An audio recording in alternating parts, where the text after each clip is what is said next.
And welcome to Chapter 4 of the OpenStax Psychology textbook. My name is Matthew Poole. I'm an instructor of psychology at Northeast State Community College. And today we're going over states of consciousness. So, to give a definition to consciousness, it's quite simply an awareness of internal and external stimuli, such as feelings of hunger and pain or detection of light. So, to put it quite simply, consciousness is an awareness of your surroundings.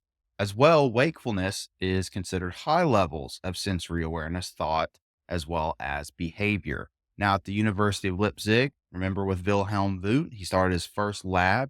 And the earliest idea of trying to study what we knew of psychology was trying to study consciousness. Okay. But that didn't exactly last too long because objective study of consciousness is very difficult to achieve. Now, firstly, we're going to begin by talking about biological rhythms. We all have a particular biological rhythm that we share, and that's our circadian rhythm. This biological rhythm will last over the course of 24 hours. So that's why we have a sleep wake cycle that is generated by, in our brain, what's known as the suprachiasmatic nucleus, or the SCN. Another thing that helps us in controlling our biological rhythms is what's known as the hypothalamus. Remember in chapter 3, hypo equals homeo. So hypothalamus makes sure that we are at homeostasis, or at an even place, making sure that we are at an optimal level. All right. Moving forward, to get into it a little bit more, the suprachiasmatic nucleus, an illustration is right here. You can see it where the suprachiasmatic nucleus is very much near the hypothalamus. They need to be close together because they work together. Now, part of what assists us in regulating our sleep wake cycle is the pituitary gland. Okay. And one of the things that helps stimulate our sleep wake cycle is, of course, light. Melatonin is something that is inhibited by light. So it's really difficult for people to want to go to sleep, or for that melatonin to build up whenever we are blasted with light. So whenever you're going to sleep at night, something that and I do this all the time too. I keep my phone on and I'm looking at my phone right before bed. It's a bad habit, but it's something that I'm trying to get better at, because melatonin, that hormone that is associated with making us sleepy and is stimulated by darkness, it's having a difficult time with it whenever I put my phone up to my face, um, almost every night, to be honest with you. And so people, whenever they think of melatonin, they usually associate with either the gummy or the pill that they can take that helps stimulate the production of melatonin. However, for myself, I can't take those melatonin supplements because they just make me super groggy the next day. Yes, I get a lot of hours of sleep, but it doesn't seem like it's quality sleep because I wake up even more groggy. Maybe it's because I'm taking too much melatonin. I'm not, whenever I have in the past, I didn't feel like I took a lot of it, but perhaps that's the reason why I experienced that. So it's something to be mindful of if you decide to take a supplement, the supplement melatonin, because it can maybe do a little bit more harm than good whenever you take it in excess amounts. Also, my dreams are just super crazy. So I tend to just stay away from it. Okay. Now, to give a definition to sleep regulation, this is our brain's control of switching between sleep and wakefulness. Okay, those high levels of sensory awareness, as well as coordinating this with the outside world.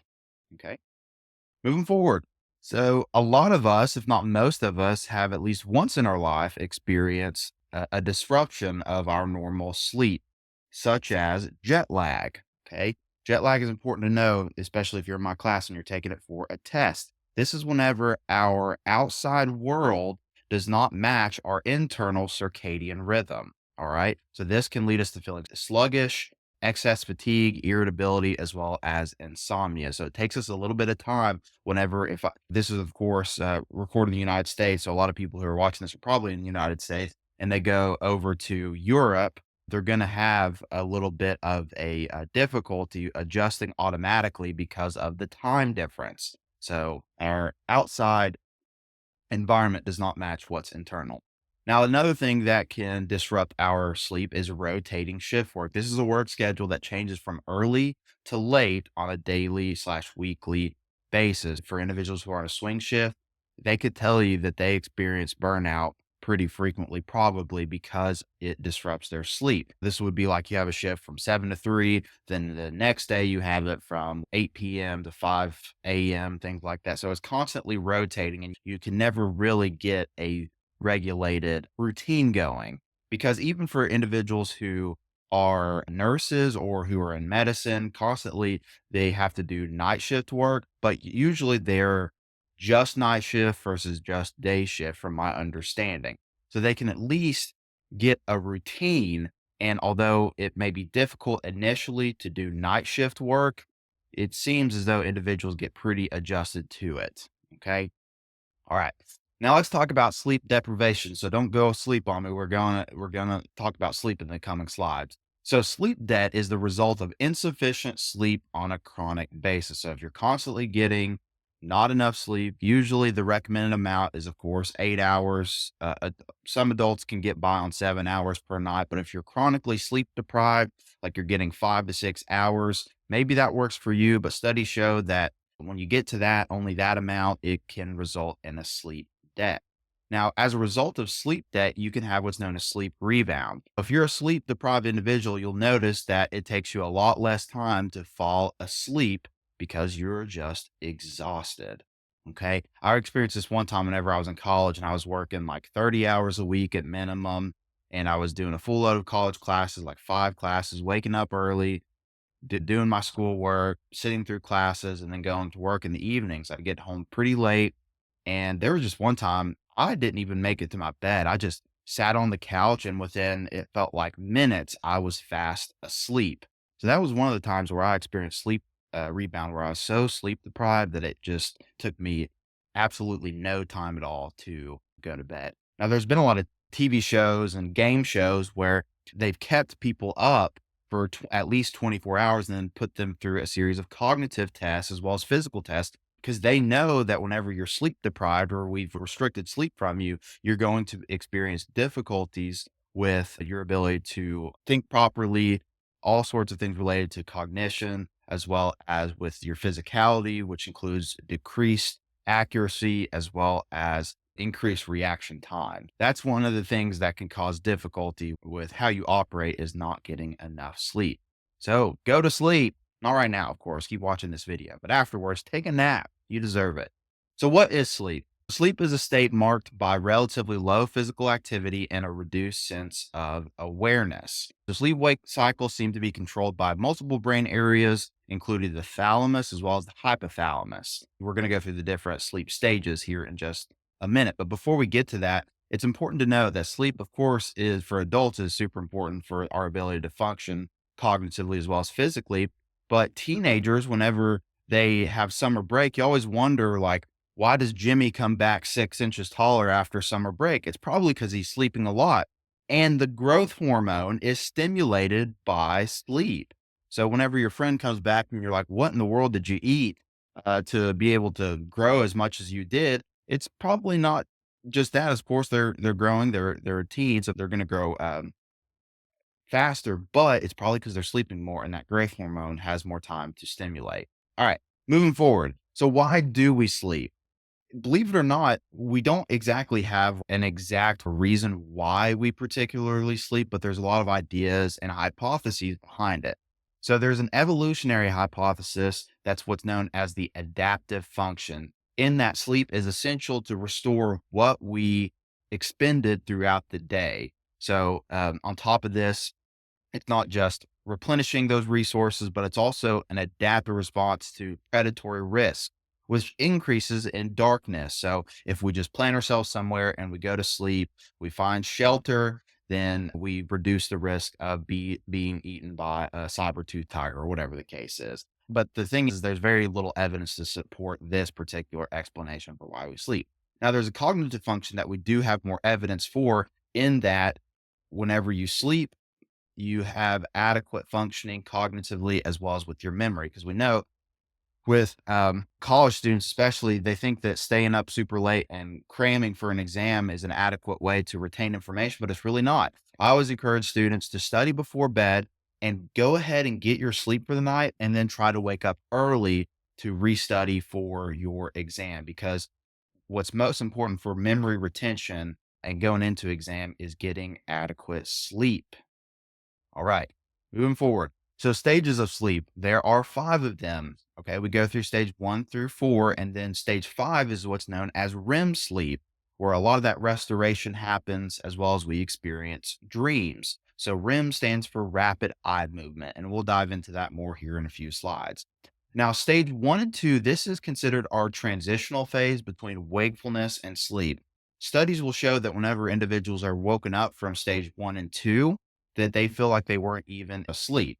It's just a transitional phase. But the body through 1 and 2 goes into deep relaxation. Overall, our muscle tension and core body temperature decreases because when you sleep, you need your body temperature to lower a little bit for you to enter into rest and sleep. Okay. Now, in stage 2, you have what's known as sleep spindles as well as K complexes. So you'll see in figure 410 to my right, you'll see these rapid bursts of high frequency brain waves. And then these K complex waves are very high amplitude patterns of brain activity. All right. Moving forward, we got stage 3 and 4 sleep, known as slow wave sleep. This is where respiration and the heart rate slows down even further. Okay. So we can experience dreams throughout any of these stages, but REM sleep is where we really predominantly most of those dreams, and we experience a sleep paralysis where we don't. That's why we don't. Most of us don't interact with our dreams. So if we're fighting off a demon or whatever the case is in our dreams, that's why you're not flailing around. It's because you have a paralysis of your voluntary muscles. Now, a story for me, like whenever I was in high school, and I found this to be funny, is we've all probably experienced a hypnotic jerk at some point where we feel like we're falling and then we shock ourselves awake. That happens in one of these first few stages here. And so for myself, I was in high school, my senior year, I was the kicker for the football team, and it's a very repetitious thing. And for some reason, whenever I do repetitious things, I tend to dream about them. I don't know why, I couldn't tell you, but it's just something that happens. And in my dream, I was in a game. It was the end of a football game, and I was up to kick to make the game winning field goal. And as I was about to go kick, what happened was whenever I was swinging my leg through, I then suddenly woke up. And the next thing I know, I see my leg flying into the air. And it was that type of like hypnotic jerk situation. So I've experienced that in a multitude of different ways. And I thought that was so odd and never knew why it happened until I studied psychology. Okay. So now we've reached the holy grail of the sleep wake cycle where we get that restoration that we truly need. We have that paralysis of our voluntary muscles, as I previously mentioned. So that's why we're not flailing around, screaming, talking. Some people, of course, will talk and things like that and experience dream paralysis where they may holler and scream because they're having a nightmare. But we'll get to the disorders of sleep here in a few slides. Of course, the dreams, that's where they predominantly are. And this is where you want to get to whenever you are asleep. And there are plenty of things that can disrupt your time in REM sleep, such as drug abuse, alcohol. People think that whenever they consume alcohol, of course, they may go to sleep a lot quicker or sooner and get more hours of sleep, but the quality of that sleep is not adequate. They spend less time in REM sleep, so they're not really getting that restoration that's necessary for their body as well as their mind. Now, as we've briefly mentioned in the past, we have tried to study dreams and look at the meaning of them, but unfortunately, there's still no way in which we can adequately understand why we have the dreams that we do or what the meanings are of the dreams that we have. But that didn't stop people from trying, like Sigmund Freud as well as Carl Jung. Sigmund Freud thought that your dreams were like an access to your unconscious mind. And so, again, he would try to analyze your dreams and bring what's unconscious to consciousness so you can at least start on alleviating the mental difficulties that you're experiencing. And he broke your dreams down into two categories: manifest content as well as latent content.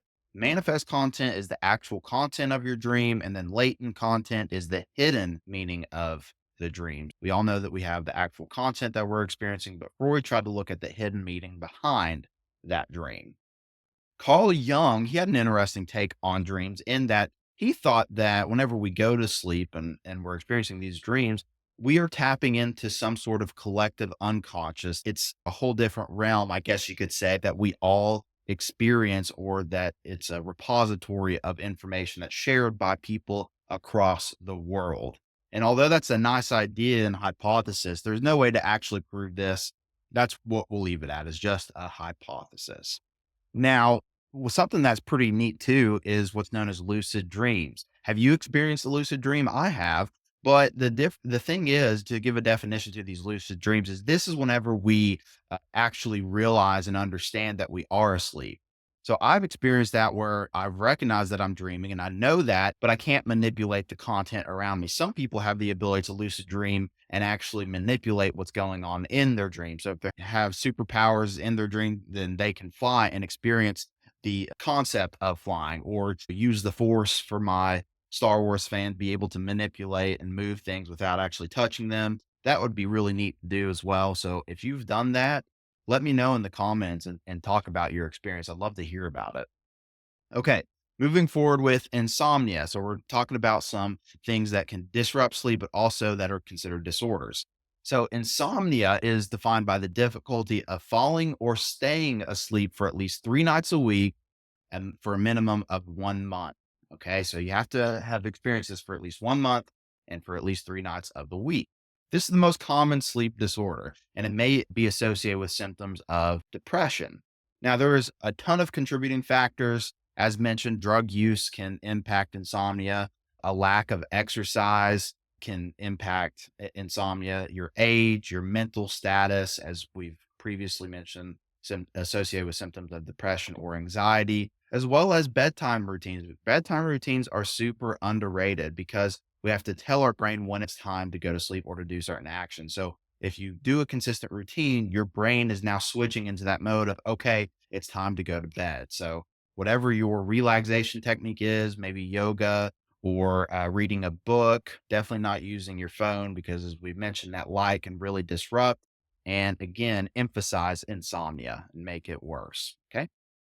Moving forward, so let's talk about some parasomnias. Parasomnias include unwanted motor behavior slash experiences through the sleep cycle.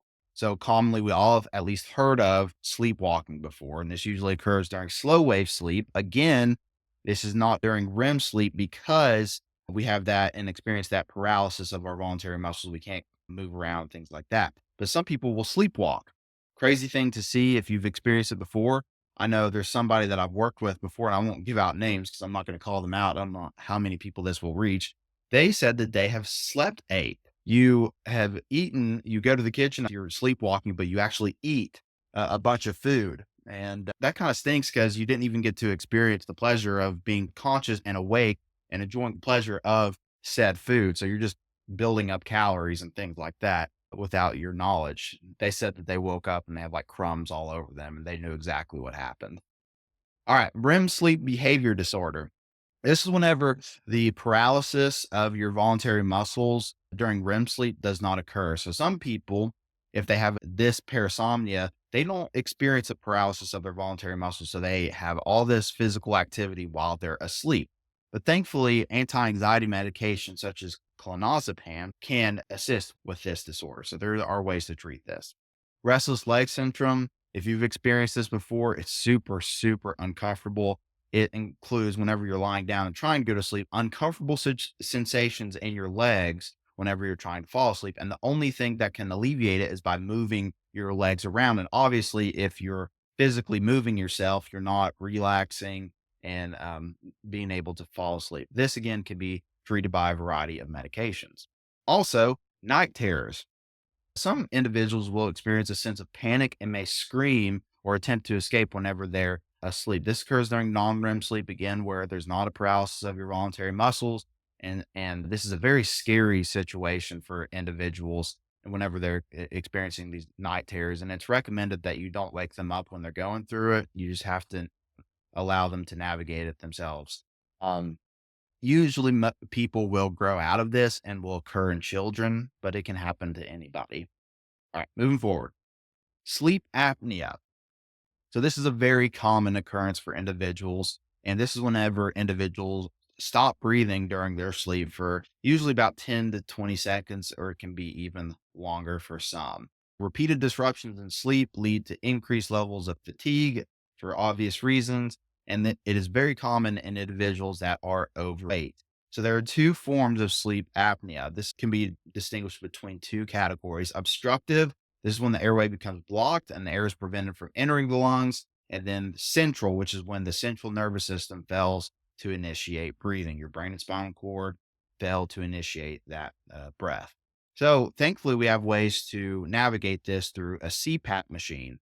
Difficulty with CPAP machines is that it's not very friendly to the individual who, if you sleep with somebody or near somebody, it's very loud and can disrupt theirs. That's one of the things an individual has to navigate whenever they get a CPAP machine. But for them, it works phenomenally. They're able to not experience the stoppage of breathing. Okay.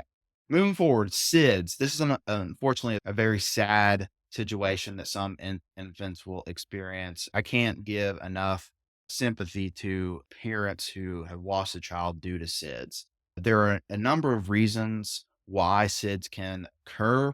And to go into it a little bit further, it happens more frequently in infants that are younger than 12 months, at the highest risk, and boys have a greater risk than girls. So there are a number of contributing factors, but namely the most common include a premature birth of the infant, smoking within the home. So it's always encouraged to not smoke around children in general, but especially for infants. If smoking within the home, they are that much at risk for SIDS.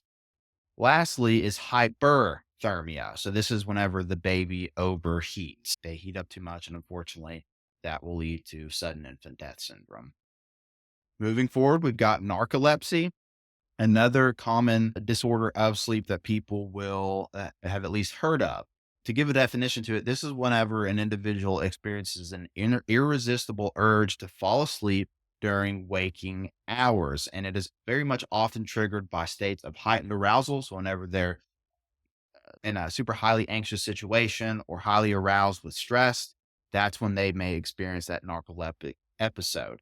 And what's interesting, but also heartbreaking about this particular disorder is that individuals will experience symptoms that are associated with REM sleep. So it's like they'll go directly into REM sleep where they'll experience cataplexy as well as hypnagogic hallucinations.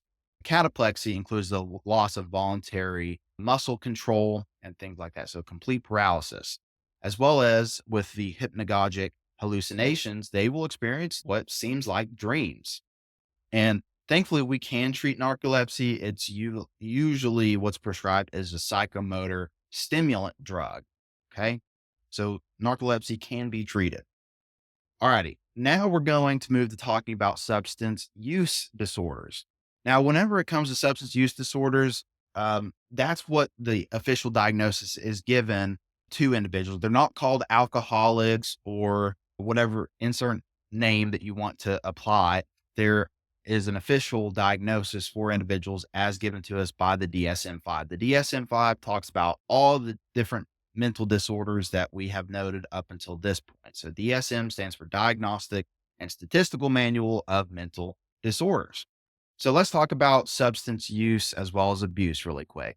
So whenever it comes to addiction, we have two categories in which individuals can be addicted to particular substances. And a lot of times it's both physiological as well as psychological.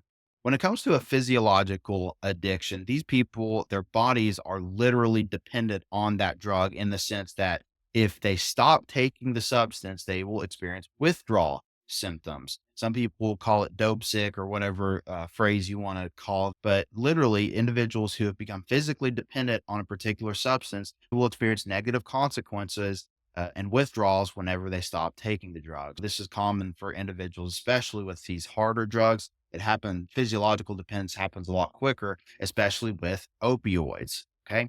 Now, psychological dependence includes the emotional need for the drugs. If you stop taking the drug, you may not experience these withdrawal symptoms, but for some people, their mind has convinced them that they need to take the drug for whatever reason because they've done so consistently and a routine. So where they may have a glass of wine or a drink every evening, but that's it. But the thing is they have to have that drink. They've convinced themselves that they need to take the drug every night or every other night, whatever the case or routine is. There's a pattern that's been established. Some people think, hey, it makes me perform better. It makes me a better learner or more attentive or more motivated. It's commonly seen with individuals who abuse stimulant drugs, such as your amphetamines like Adderall. Another couple of phrases that I want to go over with you all and make you aware of, because you'd probably be tested on this, is tolerance as well. And we've talked already about withdrawal, but tolerance is whenever an individual needs more of a substance to achieve the same result that they once did at lower doses. Okay. So whenever individuals first start taking a drug, they have no tolerance to it. So they experience the full effect. But pretty quickly with most drugs, individuals will gain a tolerance. And to me, tolerance equals dependence, because if you're taking a drug consistently enough to where you need more of it to achieve the same result it did at lower doses, then you've established some sort of dependence. And as I've already mentioned, that's where withdrawal can come in, where you experience negative symptoms whenever you stop taking the drug. Usually, when individuals stop taking their drug of choice, they'll experience the opposite effects of what that drug gave them. If individuals consistently consume alcohol, usually there's an alleviation of anxiety, and so whenever they stop, they may experience an increase of anxiety. So whenever it comes to opioids, the function that they have on your brain is that they have a pain relieving quality to them. And so whenever individuals are dependent on opioids and they stop taking them, they say that it's the worst pain they've ever experienced. Like their bones feel like they are crushing in on them. They're just so sick that it makes them experience severe pain when they're going through the withdrawal process. We're going to go through some different categories of drugs, such as stimulants, depressants, as well as hallucinogens. Firstly, we're going to talk about depressants. Now, there's a common misconception when it comes to depressants. The main function isn't that they inherently make you depressed. Yes, your problems are still going to be there after you stop taking the drug or after the drug wears off, but it's not that it inherently makes you depressed. When we say a drug is a depressant, we mean that it depresses or suppresses your central nervous system. So it has effectively like a quieting effect on your brain. People may abuse benzodiazepines like Xanax, as well as alcohol. Whenever people drink alcohol, it allows them to escape, at least momentarily. It suppresses your central nervous system. So anxiety lowers. It has a quieting effect on the brain. Stimulants increase overall levels of neural activity. So these are considered your uppers. They are dopamine agonists. And that's why these are so addictive, because they act on the very neurotransmitter involved in reward craving, learning, and addiction. So it prevents the reabsorption of dopamine. So there's more available within the synapse. If you're preventing that particular neurotransmitter from being reabsorbed, it's going to have a high potential for abuse. Some common uppers or stimulants include cocaine, amphetamines, bath salts, MDMA. All right. And some side effects for individuals who may take nicotine in excess or don't have any tolerance to nicotine sickness, such as nausea, elevated blood pressure, increase of anxiety, as well as heart rate. Okay. However, nicotine as well as caffeine are legal drugs. We don't really see that innocent cup of coffee as a drug a lot of the time, but I mean, it is a drug.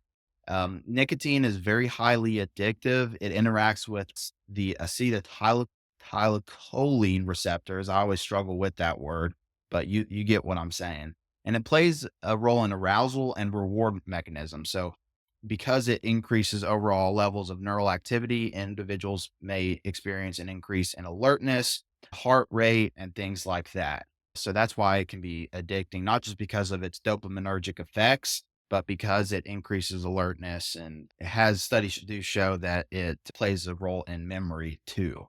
But that's not a promo for nicotine, because it's a very highly addictive substance. And there are other carcinogens involved in the way that nicotine is administered through cigarettes as well as vapes. The carcinogens in those are very detrimental to your health long term. Okay. As well, caffeine, of course, being a drug, it's considered a safe drug by most people, but still it has abuse potential as well as people become dependent on it. So if you take caffeine on a consistent basis and then you stop taking it, you can experience withdrawal effects such as caffeine headaches and just overall levels of exhaustion. But whenever you take it in appropriate manners, you can experience those pleasant side effects, such as overall levels of alertness increase and arousal. It acts on your adrenal gland. So you have adrenaline, but its main function and how it operates, why so many people keep going back to it and enjoy their cup of coffee or their energy drink, is because it antagonizes adenosine activity. This is the main important takeaway from caffeine. We talked about antagonistic drugs in the last chapter, where what they do is they block or impede neurotransmitter activity. So adenosine is that neurotransmitter that tells us that we're sleepy or tired, and it builds up throughout the day. And so when we first wake up, we can be groggy, and that's where that cup of coffee comes in handy. Whenever you consume coffee, it blocks adenosine from binding to its receptor. So trying to tell yourself that you're not as tired as you actually are. But the thing with caffeine is that if you take it in too much amount, you can experience anxiety and jitteriness. So for those who are sensitive or take too much of it, they may experience those outcomes. And some individuals may take a lot in the morning, and people are like, why do I crash in the afternoon? Whenever you consume vast amounts of caffeine in the morning, the caffeine will wear off, and that adenosine that's built up throughout the day finally comes all at once. And that's why you may experience that crash, because that adenosine is finally binding to its applicable receptor. So something to be mindful of. Opioids. Opioids are drugs, as I've mentioned, that decrease pain overall. And they're very highly addictive, especially physiologically speaking. It doesn't take a long time for people to become physiologically dependent on opioids. And the main categories of opioids, they can be synthetic, which just means completely man made, such as fentanyl, or semi synthetic, or natural. So you've got a mix of them between heroin, morphine, methadone, as well as codeine. But what's interesting about methadone is that individuals will be given this in a treatment setting to help with the withdrawal process. But as we've seen through recent history, methadone is just as abused as the other opioids. Okay, moving forward. Hallucinogens. Hallucinogens cause changes in sensory as well as perceptual experiences. I'm going to be interested to see how the development of utilizing hallucinogens in therapy continues to evolve, because there are studies that show that it can be beneficial in small doses when supervised by a clinician. And so, some categories of hallucinogens include mescaline, LSD, as well as PCP and ketamine. There are plenty of other hallucinogens under this category, such as marijuana, most commonly used probably hallucinogen, as well as some others. Okay, moving forward. Let's talk about hypnosis really quick. This is one of the last things that we'll end on. I know it may seem like weird. Why in the world am I bringing up hypnosis when referring to psychology? But the reason I'm doing so is firstly because your textbook does, but secondly, because hypnotherapy is a thing. People do try to do hypnotherapy on individuals. And it seems like hypnosis, use cases such as increasing awareness, increasing extreme focus, does have some momentary benefits to it. And it's been used in the past to draw out information, such as memories that may be buried in individuals. The thing with hypnosis is, though, from what I hear from hypnotherapists and individuals who engage with hypnosis, is that again, it's not mind control. You are always in control of the situation. It's just your willingness to be hypnotized. So if you are more willing to be hypnotized or are a good candidate for hypnosis, maybe you can benefit from hypnotherapy. Something to look into, but I'm not going to talk about hypnosis as a legitimate way to alleviate mental difficulties in a classroom setting. But it is something to know, and it is something that intrigues me from a psychology point of view. All right. And I think this will be the last thing that we talk about is meditation. So meditation does have actual scientific studies to support its use. So meditation is employed whenever individuals focus on a single target, such as their breath or repeated sound, to increase awareness of the moment. This can be really beneficial for people to just really focus in on the moment and to alleviate anxiety, is what it's been shown to assist with, as well as your sleep and pain management. So that does intrigue me.